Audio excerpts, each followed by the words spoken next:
Bienvenue, mesdames et messieurs, dans Politicia, votre rendez-vous politique. Le président ivoirien Alassane Ouattara ne sera pas candidat à sa propre succession. Ainsi en a décidé l'homme qui, ce 5 mars, a déclaré vouloir transférer le pouvoir à la jeune génération. Une décision diversement appréciée qui, depuis, polarise le débat politique en Côte d'Ivoire, mais pas seulement. Alors, quelle interprétation? Comment comprendre cette décision du président ivoirien? Quel contenu et quel impact possible pour la réforme constitutionnelle annoncée maintenant que l'homme se retire? Dans quel état laisse-t-il la Côte d'Ivoire à son successeur?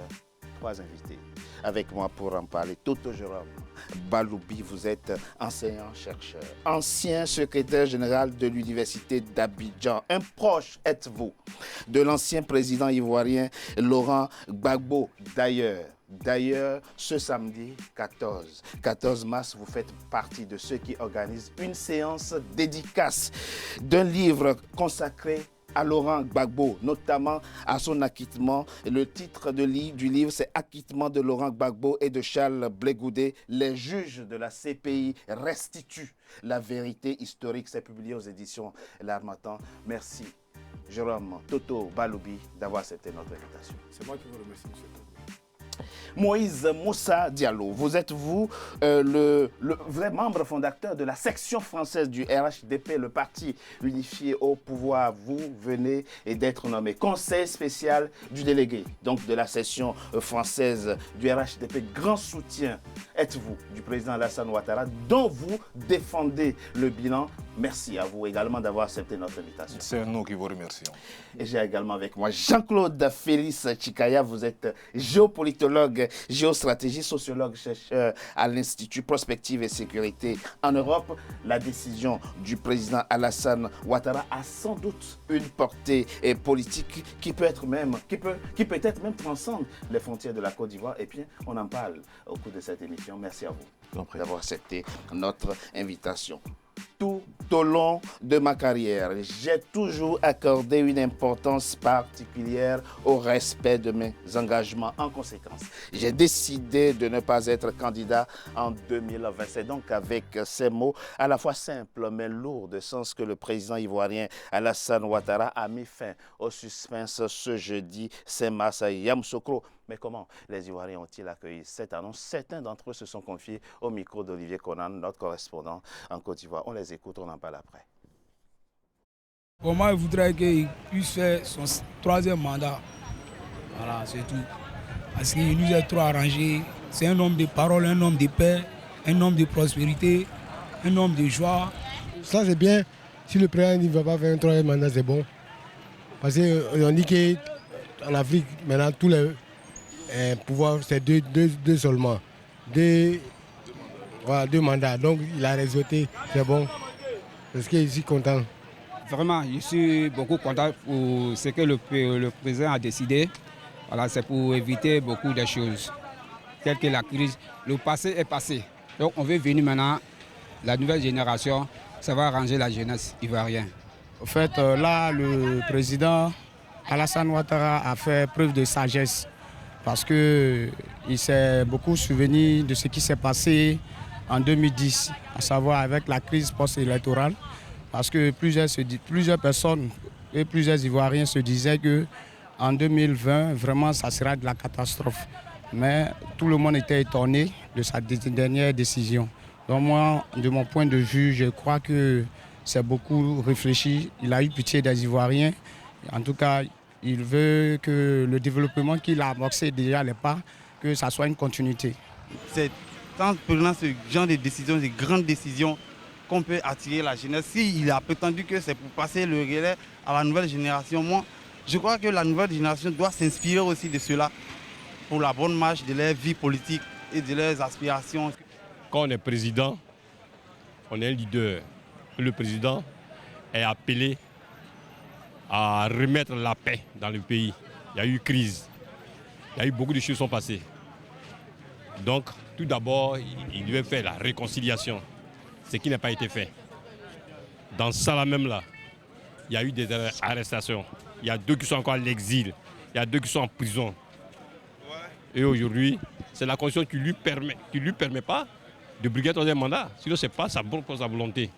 Il a simplement respecté la Constitution. La Constitution nous lui demande aussi de ne pas mettre les Ivoiriens hors du pays. Par contre, ils sont là-bas. Et quand il dit qu'il va remettre le pouvoir à une génération, à la jeunesse, j'ai dit non. Son poulain, Soro Guillaume, il veut l'arrêter. Blé Goudé, qui a été innocenté par la CPI, il est encore là-bas. Son propre frère, Laurent Gbagbo, qui dit mon frère là, il a été innocenté, il est là-bas. Il ne veut pas qu'il vienne ici. Ben, qu'il vienne ici, d'après lui, il aura du désordre. Donc pour moi là, c'est un non-événement même. Toto Jérôme Baloubi, on imagine que vous ne vous attendiez pas du tout à cette décision du président ivoirien Alassane Ouattara de ne pas se représenter à sa succession. Alors j'ai bien écouté le dernier intervenant tout à l'heure dans votre interview. Pour moi, comme pour lui, il a dit d'ailleurs, ce n'est pas un événement. Être président, oui. On est président selon des règles constitutionnelles, on est élu. Dans le cas de la Côte d'Ivoire, c'est 2 mandats maximum de 5 ans. Oui. C'est ce que M. Alassane Ouattara a fait. Oui. Donc, c'est normal qu'à la fin de ces 10 ans, il passe le flambeau à quelqu'un d'autre. Toto Jérôme le peuple va choisir. Donc, je vais finir, M. Toubé. Oui. Donc, il n'a pas à décider s'il part ou pas. Il doit partir selon la Constitution. La deuxième chose, quand il dit qu'il va passer le flambeau, mais ce n'est pas à lui de passer le flambeau à quelqu'un. C'est le peuple souverain qui choisit le président de la République. Donc, il appartient au peuple de choisir qui va présider à sa destinée après M. Alassane Ouattara. Alors, vous évoquez 2 éléments importants dans vos propos sur lesquels il faut qu'on insiste. Dans l'hypothèse que le débat, si le président Alassane Ouattara peut se représenter ou pas, est tranché par la constitution de votre pays, il a quand même les moyens politiques et institutionnels pour changer la constitution à son profit et se représenter, comme certains l'ont fait dans d'autres pays du continent. Oui, certains l'ont fait, mais ça a également amené des situations plus ou moins chaotiques dans les pays où cela a été mis en œuvre. Donc, je pense que c'est peut-être ceux-là qui n'auraient pas dû faire ce qu'ils ont fait. Si M. Alassane Ouattara aime tant la Côte d'Ivoire comme il le dit, ben, il se doit de respecter la constitution de la Côte d'Ivoire. On reviendra dessus tout à l'heure dans son bilan. On reviendra tout à l'heure pour parler effectivement de son bilan. Jean-Claude Félix Tchikaya, c'est vrai que depuis l'affaire Gbagbo, tout le continent a les yeux rivés sur la Côte d'Ivoire. Et cette décision que vient de prendre ce 5 mars le président ivoirien Alassane Ouattara, ça a forcément une portée, un écho au-delà des frontières de la Côte d'Ivoire.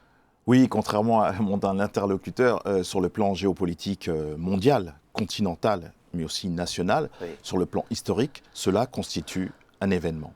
Sur le plan historique, c'est la première fois qu'un président sortant va pouvoir donc remettre le pouvoir donc à un président élu et un président de droit avec le vote démocratique effectué par les électeurs ivoiriens. Ça ne s'est jamais effectué. Il faut revenir peut-être sur l'histoire ivoirienne qui a été quand même jusqu'en 1990. Donc il y a eu un président et un parti unique et autres, mais on pourrait revenir dessus. Sur le plan géopolitique mondial, cela dans nos institutions de géopolitique mondiale, c'est d'une des premières informations géopolitiques qui était en haut de la pile. Donc il y avait bien une vision scrutatrice, on était en train de scruter la vie politique ivoirienne et on attendait avec un suspense, c'est vrai, avec des dernières déclarations qui mettaient en suspens cette décision. Et c'est vrai que cette décision, on peut dire qu'elle est étonnante et qu'on soit étonné qu'elle étonne, mais dans la constitution ivoirienne, il y a deux hypothèses. Il aurait pu se présenter et d'autres disent qu'il n'aurait pas pu se présenter. Malheureusement, ça aurait pu conduire à un débat sans fin sur le plan géopolitique et sur le plan juridique et national. Ça aurait pu relancer malheureusement des heurts au sein de la Côte d'Ivoire. Le fait qu'ils prennent cette décision historique et exemplaire, un retentissement national, régional, pour d'autres qui se maintiennent, qui se sont maintenus et d'autres qui veulent se maintenir dans notre continent africain. Alors, décision historique, disent-vous, mais on est un peu partagé quand même. L'homme dit qu'il est fidèle, comme toujours, il veut rester fidèle à ses engagements, dit-il. Mais il y a d'autres observateurs qui disent qu'il n'a pas le choix, il est acculé, il subit des pressions. De toute façon, ce n'est pas une décision en tant que telle, il n'a pas le choix, il a tout simplement jeté l'éponge. Sur le plan personnel, on sent bien qu'il y a un conciliabule intérieur. Il s'est réuni avec lui-même pour prendre cette décision. Mais un président de la Côte d'Ivoire, un pays aussi important sur le plan national, sur le plan mondial, bien sûr qu'il y a eu des coups de téléphone du monde entier, de tous ses homologues. Mais certains homologues africains n'étaient pas très nombreux, parce que beaucoup ne pouvaient pas le conseiller, parce que malheureusement, c'était des conseillers un peu enferrés eux-mêmes dans des décennies qu'ils accumulent avec des bilans négatifs et turbidides qu'ils accumulent. Donc elles sont venues en dehors du continent, d'institutions internationales. Donc ce jeu d'influence personnelle, mais aussi au sein de son parti avec très peu, mais aussi avec son conciliabule personnel, il a pris la décision de marquer son temps. Donc vous êtes en train de nous dire, pression ou pas, acculé ou pas, la décision finale lui revenait. C'est un conglomérat de toutes ces influences, plus sa décision personnelle. Sur cette décision. Très rapidement, Moussa Diallo Moïse, Jérôme Baloubi et Toto viennent de le dire. Et vous allez nous expliquer, sans vouloir faire de la psychanalyse, comment se fait-il que, alors que le président ivoirien s'adressait à l'ensemble des élus de la Côte d'Ivoire, il y avait les députés de l'Assemblée nationale et les sénateurs, il dit « je veux transférer le pouvoir à la jeune génération ». C'est ce que dit Jérôme Batoto, mais pas que lui. On a vu depuis 3 jours plein de débats, beaucoup d'émissions qui valent aujourd'hui au président ivoirien d'être traité de dictateur parce qu'il ne respecterait pas la volonté populaire des Ivoiriens. Chers frères, je pense qu'on est vraiment arrivé dans une situation où les uns et les autres font vraiment preuve de mauvaise foi. Il faut qu'on soit sérieux, on est dans un contexte africain. Et vous-même, vous avez dit tout à l'heure, et je pense que les différents intervenants sont d'accord avec moi, pour dire que nombre de présidents africains, alors qu'ils arrivaient donc à la fin de leurs échéances, de leur mandat, se sont maintenus au pouvoir, sont restés au pouvoir. On aurait pu imaginer aujourd'hui, soyons sérieux, que le président Alassane Ouattara, alors qu'il y avait des supputations un peu dans tous les sens, dans le monde entier, sur le plan national, et surtout dans le camp de l'opposition, pour dire tout ce qu'il est en train de faire, c'est bien parce qu'il veut se présenter aux élections. Je pense qu'ils ont été pris de court et il faut reconnaître qu'eux-mêmes, au fond d'eux, sont satisfaits de cette décision-là. Il faut qu'ils aient le courage de le dire. Ça, c'est le premier point. Voilà. Maintenant, et donc, en ce qui concerne sa succession. Donc, pour sa succession, bien entendu, le président ne dit pas qu'il va nommer un président. On a un parti politique qui est le RHDP.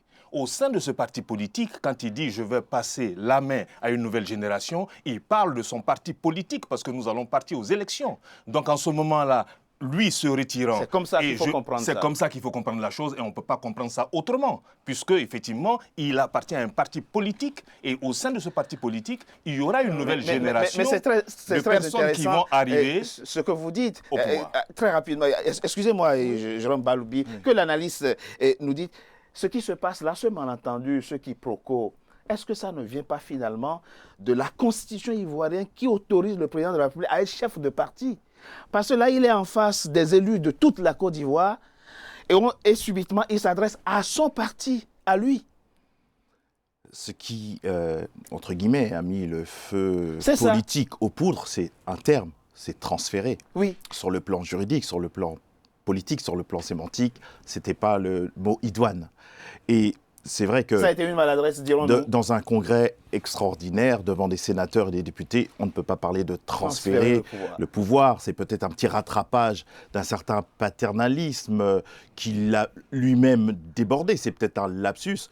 Il a tellement la volonté, le souhait qu'il y ait un renouvellement de génération au sein de la classe politique. C'est d'ailleurs assez curieux parce que c'est lui qui a fait sauter, le verrou de la limite d'âge.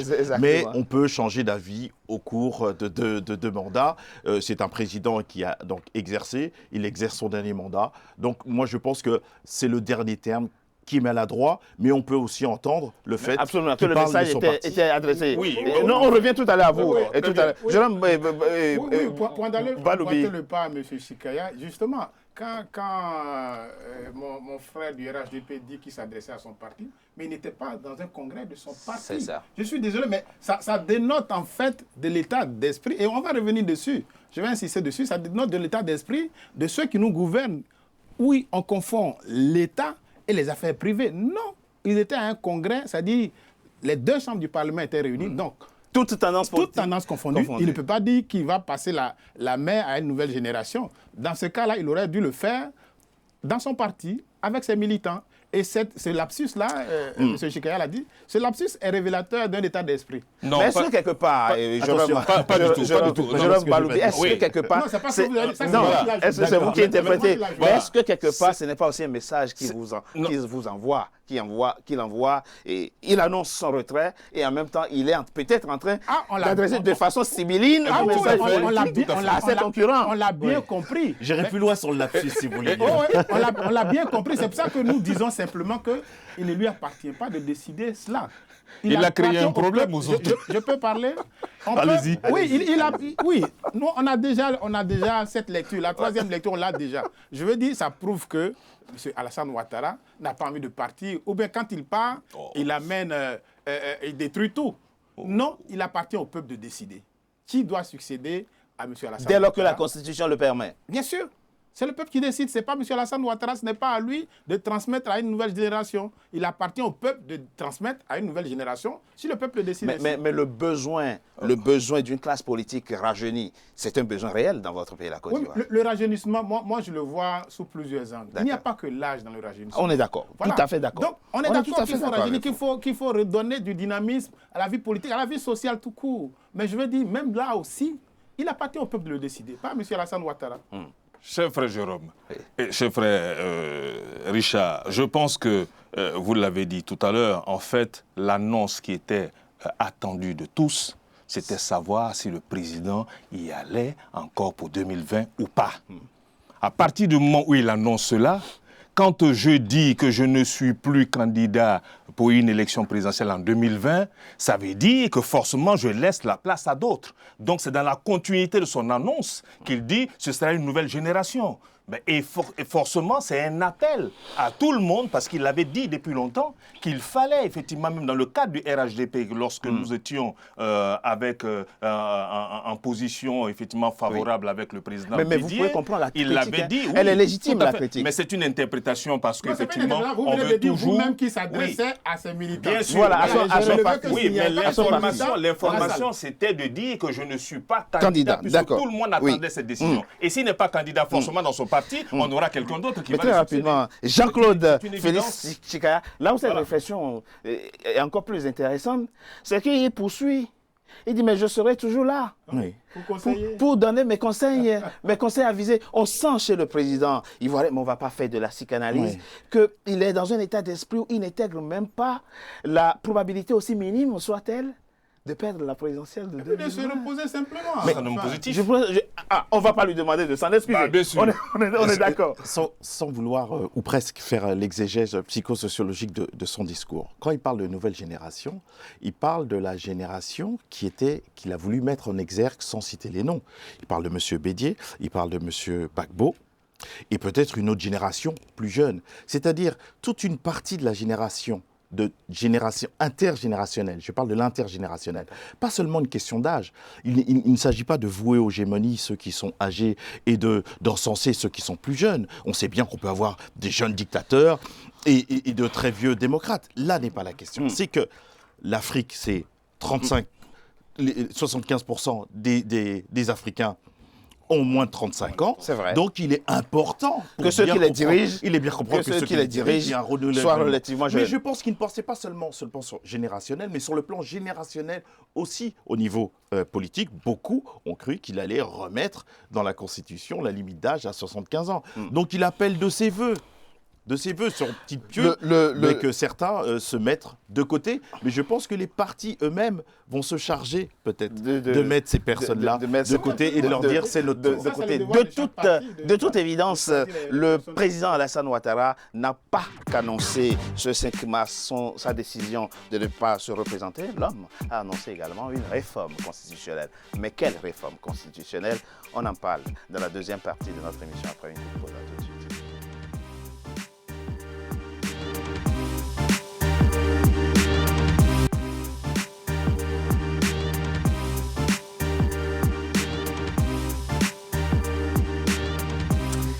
Deuxième partie de Politicia, votre rendez-vous politique. Le numéro de ce jour est consacré à la Côte d'Ivoire, notamment au décryptage du discours que vient de prononcer ce 5 mars le président ivoirien Alassane Ouattara à Yamoussoukro, la capitale ivoirienne. Jean-Claude Félix Tchikaya, très rapidement. Habituellement, quand un président quitte le pouvoir, il se préoccupe peu, se soucie peu des équilibres institutionnels, du fonctionnement des institutions après lui. Et là, on voit un président qui, après avoir annoncé son retrait du pouvoir, engage une réforme politique qui, à la fois, va réformer le pouvoir judiciaire, le pouvoir exécutif et le pouvoir législatif. À quel besoin répond cette réforme constitutionnelle à 7 mois de la présidentielle en Côte d'Ivoire? La Côte d'Ivoire est un jeune pays, une jeune république. Oui. Troisième République. Troisième République. Dans tous les pays du monde, les 4-5 premières républiques ont eu des changements constitutionnels qui ont été opérés. Et c'est vrai qu'à chaque fois, les oppositions ont été très attentives pour savoir s'il n'y avait pas un cheval de Troie à l'intérieur de ce changement de constitution. Oui. Là, on n'en voit pas. Il essaye de marquer un petit peu, entre guillemets, son territoire, mais en tant que président de la Côte d'Ivoire, et de travailler à la modernisation juridique de la constitution ivoirienne. Moi, je n'y vois pas de cheval de Troie que tout le monde veut voir ou que tout le monde avait cru percevoir. En 2016 seulement, il y a la constitution actuelle de Côte d'Ivoire. Elle vieille que quoi? De 3 ans, d'un peu plus de 3 ans. C'est pour ça qu'on peut interroger la démarche de l'homme. Certes, mais dans l'histoire du monde et dans l'histoire des pays, dans l'histoire politique des pays du monde, oui, ce changement de constitution dans les premières républiques n'a rien d'original et d'unique. Il faut juste voir si ce n'est pas donc des changements qui vont obérer la vie politique et constitutionnelle du pays en question. Et très rapidement, on va prendre les 3 points que l'on sait déjà, hein, les 3 points autour desquels se structure la réforme constitutionnelle annoncée. C'est la question de la suppression de l'élection au suffrage direct du vice-président de la République. C'est la question de la suppression de la Cour suprême et puis le prolongement du mandat des députés au cas où on n'arrive pas à organiser les législatives. À quel besoin répond chez vous, au RHDP et chez le président ivoirien, la suppression de l'élection au suffrage direct du vice-président? Monsieur Richard, nous sommes avec un président de la République qui a beaucoup d'expérience. C'est un homme d'expérience. C'est quelqu'un qui a eu en charge effectivement le développement de beaucoup de pays, qui a eu à étudier les conditions dans lesquelles effectivement les pays arrivent à assurer leur stabilité, à assurer la paix. Donc, M. Alassane Ouattara a un regard vraiment au-dessus des partis. Il considère l'intérêt national. Et il a vu que certainement qu'il y avait là des points qu'il fallait améliorer au sein de cette constitution pour servir son idéal qui est l'idéal de paix, l'idéal de stabilité en Côte d'Ivoire. Il veut pour son successeur la possibilité de révoquer à loisir son vice-président au fond. Voilà. C'est ça au fond le vrai problème. On avait dit, voilà, c'est ça. Donc on avait dit effectivement qu'il y aurait un ticket pour aller donc aux élections et que donc ils seraient tous les deux élus. On revient sur un régime qui est vraiment un régime présidentiel. Et donc, le pouvoir, effectivement, reste au président. Le président va désigner quelqu'un, mais qui sera, effectivement, soumis à l'approbation encore du Parlement. Oui, et mais donc, vous ne nous dites pas où est le problème si le vice-président est autant élu que le président de la République, comme le consacre aujourd'hui la Constitution actuelle. Oui, mais peut-être que ça enfermerait le président aussi dans une sorte de mariage forcé ou de contrat pour que les deux restent forcément ensemble. Alors que là, il faut donner effectivement une certaine liberté à un président pour pouvoir apporter des aménagements et donc ne pas être prisonnier d'un couple qui effectivement pourrait aussi être un handicap. Vous voyez, mon frère du RHDP cherche les mots parce que en fait, il n'a même pas l'explication des modifications que M. Alassane Ouattara veut faire. Vous soupçonnez quoi, Jérôme Balobi? Vous êtes dans le secret du président? Pas du tout. Ben alors, comment vous pouvez avoir l'explication? Non, je n'ai pas dit que j'avais l'explication. Je dis simplement que vous n'arrivez pas... Non, vous êtes du même camp. Donc je pense que vous en avez discuté au sein de votre parti. Non, ce que je veux dire, soupçonner au départ, pas a priori, mais nous suivons ça de près. Parce que nous avons l'expérience avec M. Alassane Ouattara. Alors, quand mon ami dit qu'il a l'expérience du développement, qu'il me dise, dans toutes les fonctions qu'il a occupées, le pays qu'il a aidé à se développer réellement, y compris la Côte d'Ivoire, et on reviendra dessus tout à l'heure dans le bilan. Non, M. Alassane Ouattara veut rester au pouvoir sans y être. Nous, c'est notre lecture. C'est votre lecture à vous. C'est notre lecture. Parce que, il veut partir pour mieux rester. Parce que si tant est qu'il veut passer la main à une autre génération, pourquoi il veut à tout prix modifier la Constitution qu'il a fait adopter en novembre 2016, maintenant qu'il part à 7 mois, comme vous le dites. Et la procédure qui est adoptée, c'est qu'effectivement, la Constitution le lui permet, c'est que ce n'est même pas le peuple qui va faire un référendum, c'est dans les deux chambres de l'Assemblée, enfin, de parlementaires, que ça s'est fait, où il est largement majoritaire.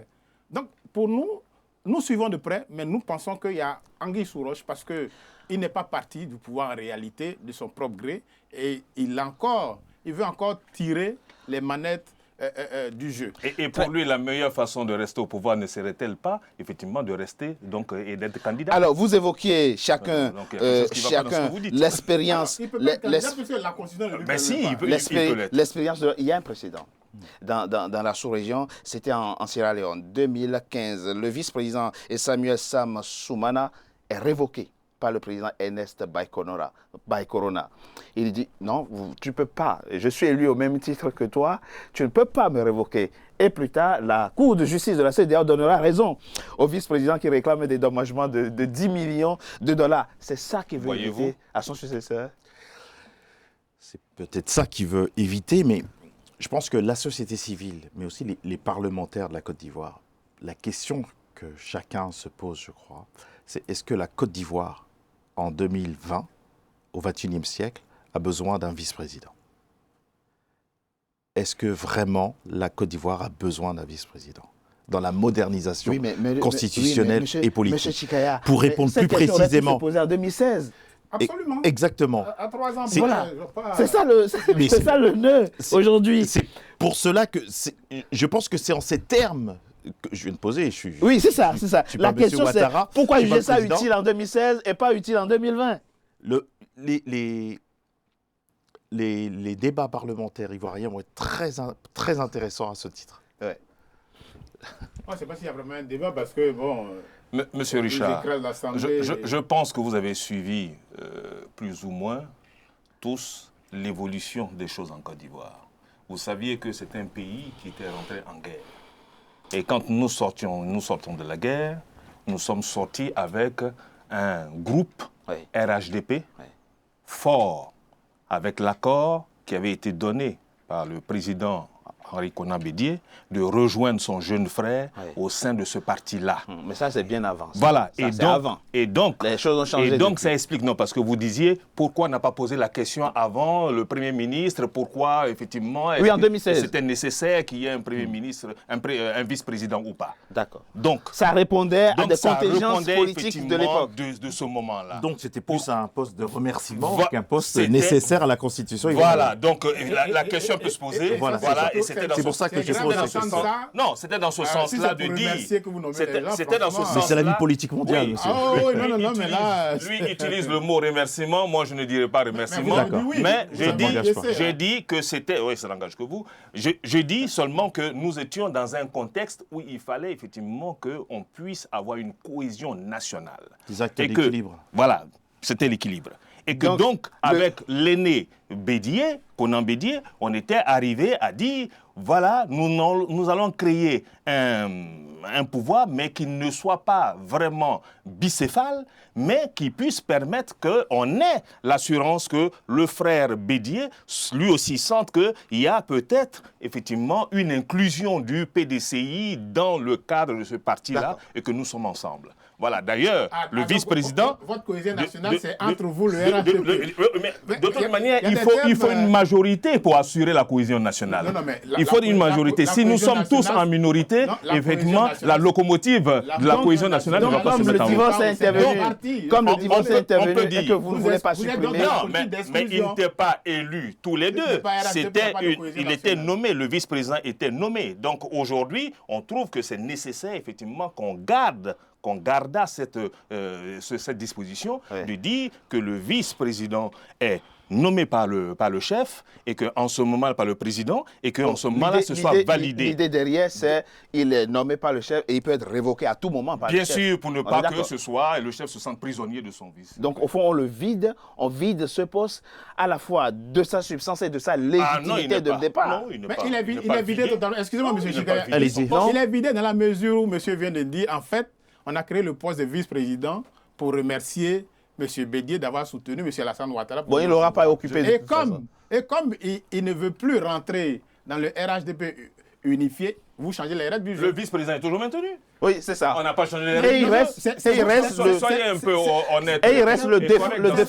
Il reste le dauphin. C'est vous qui venez de dire que c'est pour... Il reste le dauphin constitutionnel. Il reste toujours le dauphin. Donc il n'y a pas de changement en la matière. Oui, mais le problème, comme on l'a dit tout à l'heure, il n'est plus élu. Il n'y a pas de problème. C'est ça, il n'a plus de légitimité du fait de son élection suffragée. Mais le vice-président n'a jamais été élu.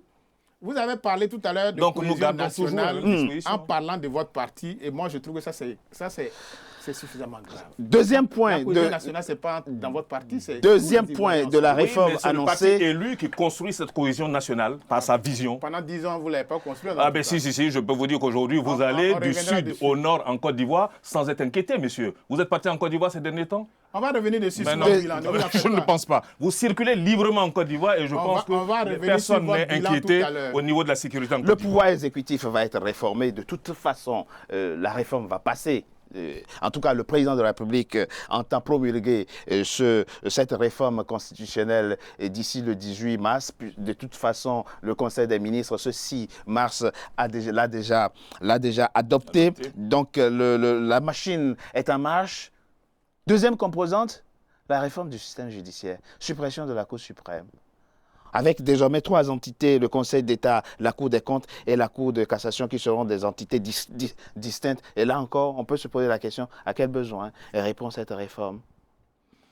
Moi, je peux vous dire sérieusement que les amis que j'ai eus qui étaient des juristes ou qui sont en fonction en Côte d'Ivoire ont applaudi effectivement cette décision. Parce que pour eux, aujourd'hui, ça leur permet d'avoir effectivement des organes qui, à part entière, sont autonomes. Un organe qui est placé sous l'ordre administratif et un organe qui vraiment va occuper son ordre qui est judiciaire, qui serait donc la Cour de cassation. Moussa Diallo, ce que vous ne nous dites pas, c'est quels sont les calculs derrière. Pourquoi le prochain président ne ferait-il pas cette réforme? Pourquoi ne pas laisser cette réforme au prochain président? Puisqu'on s'en est accommodé, on s'est accommodé de l'appareil judiciaire tel qu'il est aujourd'hui pendant 10 ans. Pourquoi le prochain, on ne laisse pas cette réforme au prochain président? Mais parce que vous avez un président aujourd'hui qui, je vous ai dit tout à l'heure, a une large expérience effectivement de tout ce qui se passe en Afrique. Et donc aujourd'hui, il est encore président.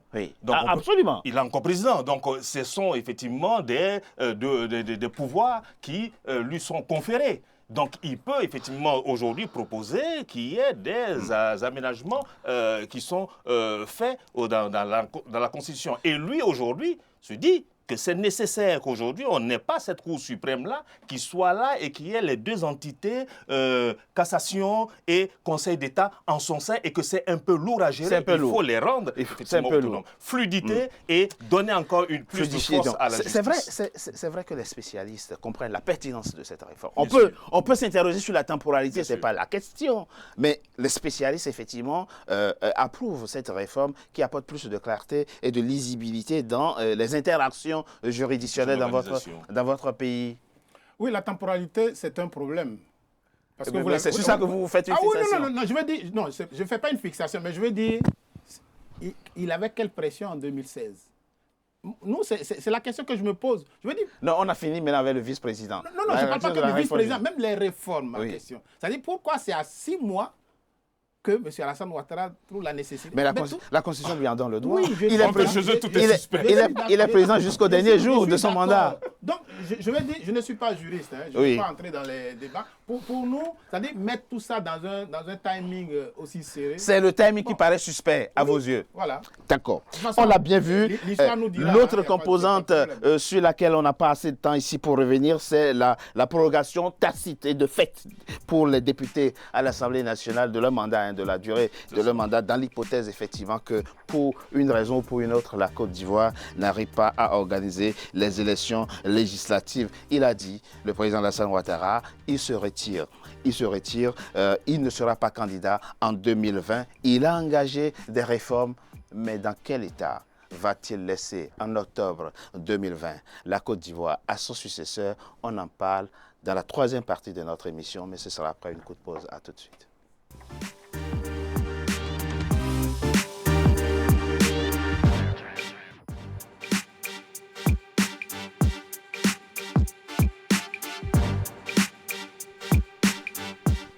Troisième et dernière partie de Politicien, votre rendez-vous politique. Le numéro de ce jour est consacré à la Côte d'Ivoire. Mes trois invités sont avec moi. Merci à vous. Je n'ai certainement pas tout réussi, mais les résultats sont là.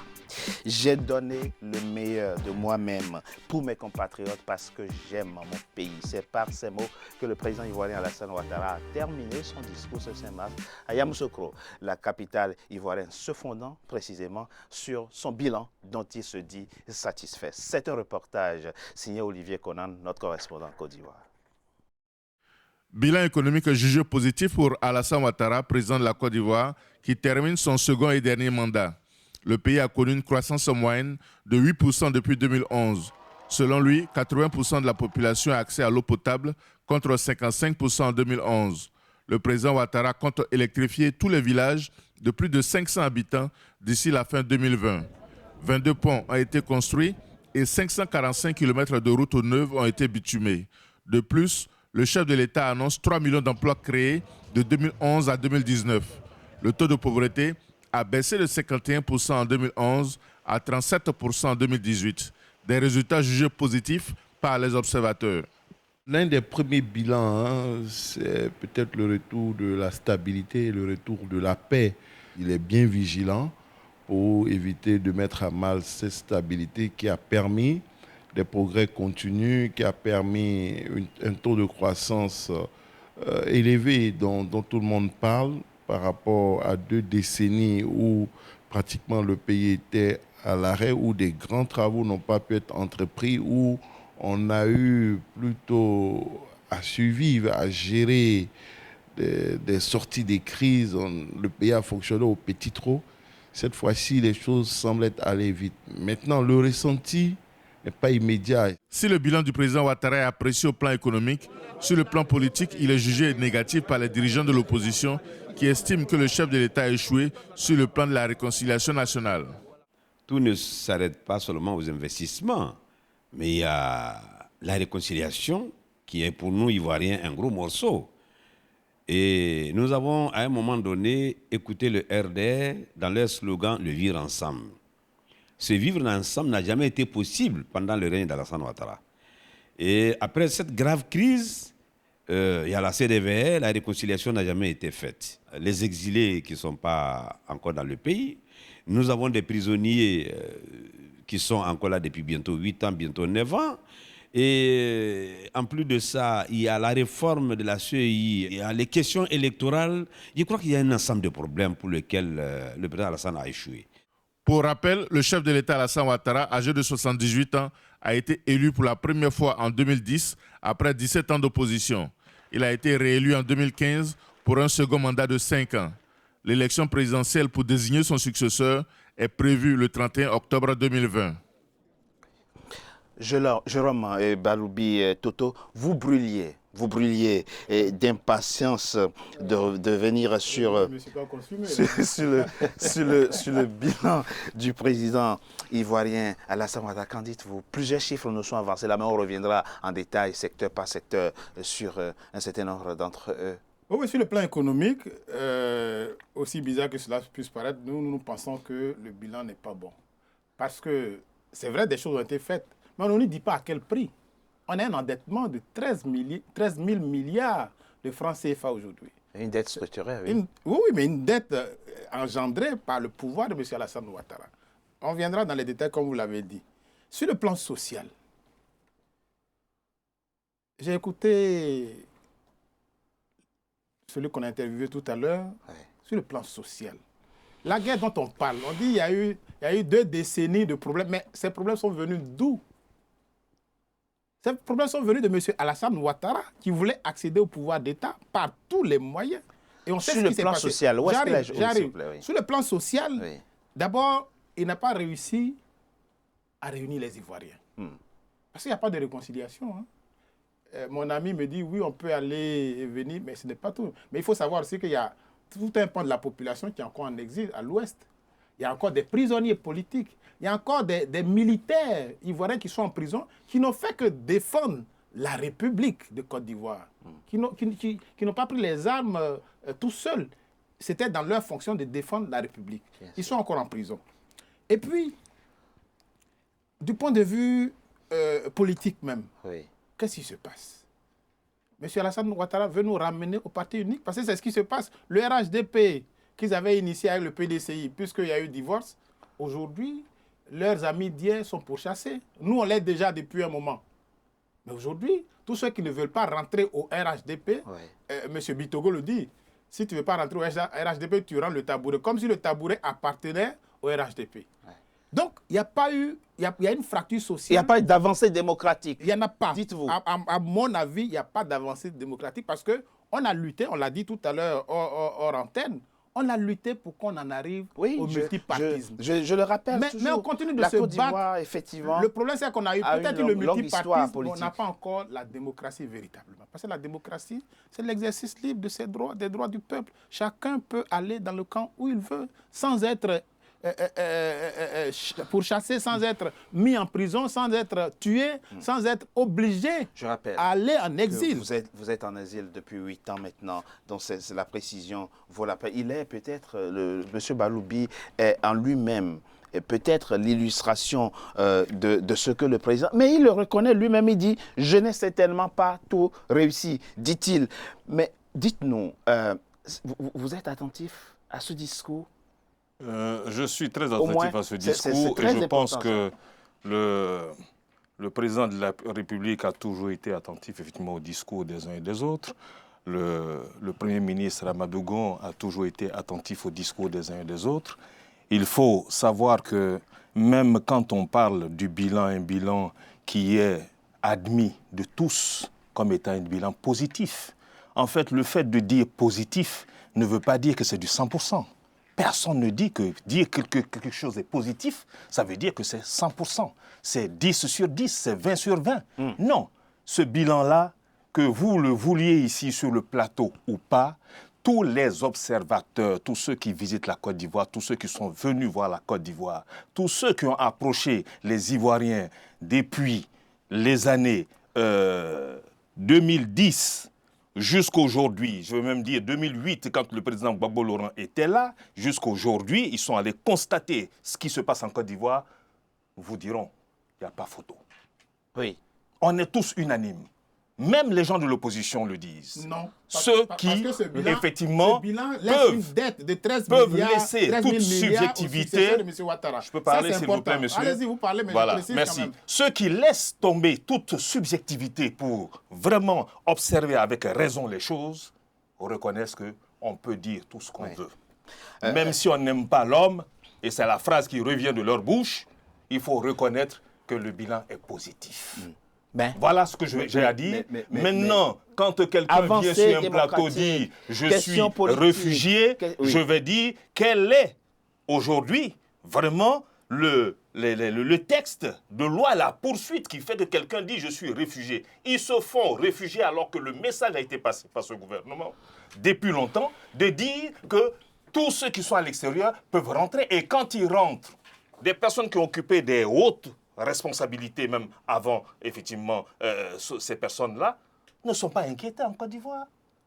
Circulent, vont à leurs occupations. Vous êtes sûr que... Aujourd'hui... Vous êtes sûr qu'aucun Ivoirien n'est rentré et s'est vu jeter en prison? Aujourd'hui, vous avez tous ceux qu'on a appelés qui sont arrivés en Côte d'Ivoire. On ne les prend pas à l'aéroport ou au port et les jeter en prison. Pour ceux à qui on ne reproche rien, on est d'accord. Ceux qui n'ont commis aucune infraction, bien entendu. Si vous avez connaissance de ce genre de choses-là, il est là, je ne sais pas. Et vous allez nous dire pourquoi depuis 8 ans, vous n'allez pas chez vous. Il faut arrêter quand on parle du bilan, parce que là, on est sur le bilan. Et voilà qu'on revient encore sur des sujets politiques. On ne traite pas les questions de cette façon. La dimension politique du bilan, elle est aussi importante. Donc, elle est importante. Il était en train de parler du bilan économique. Absolument. Il a reconnu qu'il y a eu des avancées. Il revient sur le bilan politique, mais le bilan politique, c'est de dire à tous ceux qui veulent travailler en Côte d'Ivoire, revenez. C'est d'autant plus intéressant que, excusez-moi, vous rencontrez effectivement des opposants ivoiriens qui vous disent on peut reprocher des choses au président Ouattara. On peut lui reprocher beaucoup de choses. Mais on doit reconnaître qu'il a travaillé. Vous parlez d'endettement, sauf que, excusez-moi de toujours prendre les mauvais exemples, il y a des gens qui endettent leur pays mais qui ne font pas grand-chose. Bien sûr. Et là, nous avons des pays développés qui sont très endettés. Et là, vous avez une situation où il dit, en tout cas, ce 5 mars, le président fait son propre bilan. 80% de vos compatriotes ont accès à l'électricité et à l'eau. Il dit tout village qui a plus de 500 habitants, cela est électrifié. 3 millions d'emplois, 545 km de routes neuves bitumées. Sur le plan économique, on voit, on ne peut pas le nier. Sauf que, et c'est là où vous allez nous dire, M. Etikaya, je reviendrai tout à l'heure à M. Baloubi, bien entendu, dans un pays qui est dans une situation de reconstruction post-conflit, on voit bien qu'il ne suffit pas d'avoir un bon bilan économique. Le côté social et politique est important. Certes, mais sur le plan économique, sans conteste, avoir 8% de croissance. Absolument. Beaucoup de présidents dans le monde envient et envieraient d'avoir 8% de croissance. Sauf que, malheureusement, l'inclusivité qui ne se traduit pas assez pour une bonne partie de la population. Et le plan social du gouvernement est mis en œuvre depuis, voilà. le second mandat pour corriger. Il l'a lui-même énoncé pour corriger les inégalités, pour corriger l'état de précarité de beaucoup. Je pense que son dernier mandat sera sur la question sociale, et pareil pour celui qui va, ou celle qui va lui succéder. Sur le plan de la réconciliation, c'est vrai que 2 mandats, ça paraît beaucoup, mais c'est peu, mais ça reste à faire sur le plan de la réconciliation. Mais la réconciliation, c'est toujours un mouvement réciproque. Il y a le président, il y a les parlementaires, il y a la société civile, la société économique. Tout le monde doit jouer son jeu. Lui, il a sa responsabilité. Il doit prendre en ces dernières années de mandat, peut-être des décisions fortes pour tendre la main et gracier peut-être quelques-uns pour que revienne à l'intérieur de la Côte d'Ivoire une vie sociale et politique beaucoup plus démocratique. Je l'ai dit en début d'émission, vous êtes un grand soutien de l'ancien président Laurent Gbagbo. Vous êtes du FPI, vous faites même partie de l'association Les Amis de Laurent Gbagbo. Dans quel état d'esprit êtes-vous en ce moment après 2 mandats du président Alassane Ouattara? Dans quel état d'esprit, vous qui êtes du côté de Laurent Gbagbo, vous qui le soutenez, vous qui appartenez donc à ce camp, dans quel état d'esprit êtes-vous? Disons que nous sommes encore dans une attente.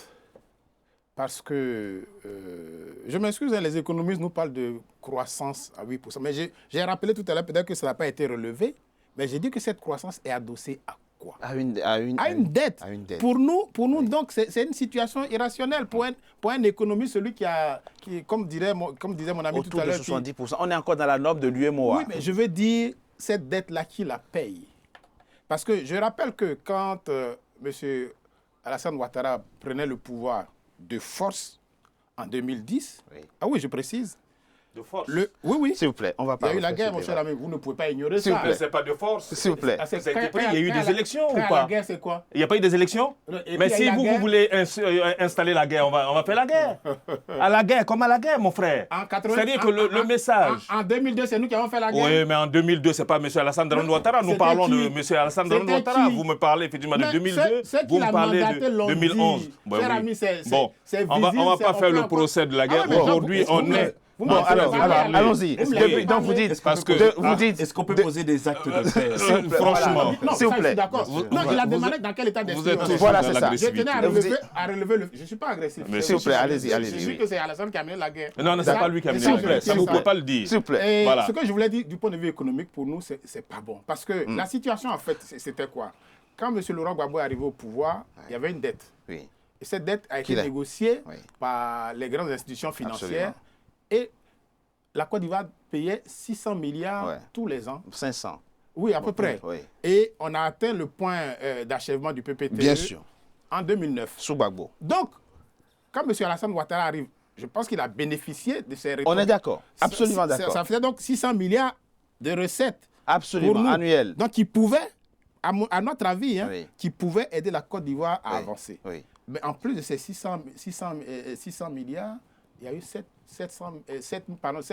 000 milliards, il y a eu 7 000 milliards de dettes. Pour nous, c'est dangereux économiquement. Les infrastructures construites avec, il n'aurait pas dû. Il dit 22 ponts, 10 hôpitaux généraux, etc. Laissez-moi finir. D'accord, allez-y. Ce qui se passe, c'est que ces 13 milliards, il a cité, moi j'ai les chiffres, enfin, j'ai tout ce qu'il a, les lycées, les salles de classe. OK. Mais quand on fait le calcul, du point de vue, je dirais arithmétique simplement, il se trouve que sur les 13 milliards, tout ce qu'il a cité n'a coûté que 20 à 25%. Vous avez fait ce calcul avec quel expert, M. Baloubi? Oui, mais est-ce que vous êtes sérieux? On va pas... Excusez-moi d'être curieux. Oui, mais on a fait les calculs. Mais c'est M. Ouattara qui a donné les chiffres. Hein. Oui, d'accord. Mon cher ami, il n'y a pas que des... Donc la conclusion, c'est que si effectivement les 13 milliards avaient servi, on devait faire peut-être... Mais le reste est où, selon vous? Justement, c'est la question que nous nous posons. Et que le prochain président qui va être élu doit demander à M. Ouattara, parce qu'il doit rendre des comptes aussi à la Côte d'Ivoire, où sont donc passés les 75 à 80% de l'argent qu'on a... Alors la seule question malheureusement, que je serais amené à lui poser, vous qui n'avez pas été endetté, quelle réalisation vous avez pu faire à l'époque? Nous sommes à la fin. Non, mais il a dit que c'est quelle réalisation qu'il a dit. En tout cas, merci à vous. Nous souhaitons à la Côte d'Ivoire une présidentielle apaisée. Il y a vous. Merci beaucoup. Vos querelles politiciennes, mais il y a au milieu le peuple ivoirien qui n'aspire qu'à la paix. Et c'est vraiment notre souhait que la Côte d'Ivoire se retrouve, mais qu'on discute de façon franche avec l'engagement pour avancer. Avec l'engagement pour la paix que porte le président Alassane Ouattara. Baloubi, enseignant, chercheur, soutien du président Laurent Gbagbo, on l'a vu. Merci à vous. Moïse Moussa Diallo, membre fondateur RHTP, section française, conseil spécial du délégué RHTP France. Merci à vous. Merci. Jean-Claude Félix Djika, merci pour vos éclairages. Que la paix règne en Côte d'Ivoire. Oui, c'est vraiment c'est donc sur cette exhortation. Nous remercions le président Alassane Ouattara. C'est sur cette exhortation à la paix qui a mené la guerre en Côte d'Ivoire. Prend fin Politicien, votre rendez-vous politique. Je vous remercie d'avoir été nombreux à suivre. Restez comme toujours fidèles au programme d'Africa 24. À très bientôt pour un nouveau numéro de Politicien. Merci à vous. Merci. Merci.